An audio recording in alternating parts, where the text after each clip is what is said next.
In this video, we're going to talk about the heart and each part with their functions, so sit back and let's start. Since the heart is part of the larger organs in the body, let's dive into it. The heart have right atrium, which receives deoxygenated blood from the body through the superior and inferior vena cava.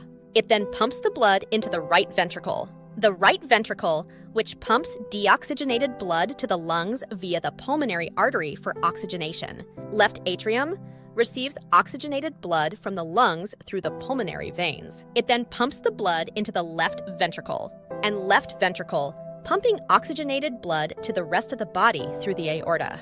It is the most muscular chamber because it needs to generate enough pressure to distribute blood throughout the body. Then we have aorta, the largest artery in the body. It carries oxygen-rich blood from the left ventricle to the rest of the body. Superior and inferior vena cava, which is the larger veins that return deoxygenated blood from the body to the right atrium.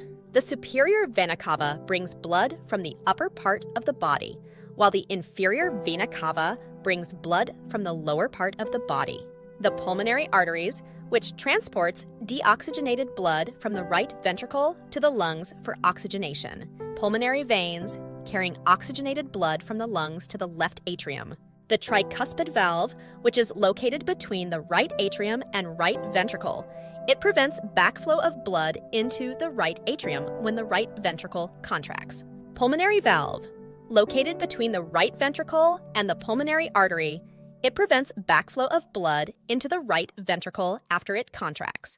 The mitral valve, located between the left atrium and left ventricle, it prevents backflow of blood into the left atrium when the left ventricle contracts. Aortic valve, located between the left ventricle and the aorta, it prevents backflow of blood into the left ventricle after it contracts. Septum, this is the muscular wall that separates the left and right sides of the heart, preventing the mixing of oxygenated and deoxygenated blood.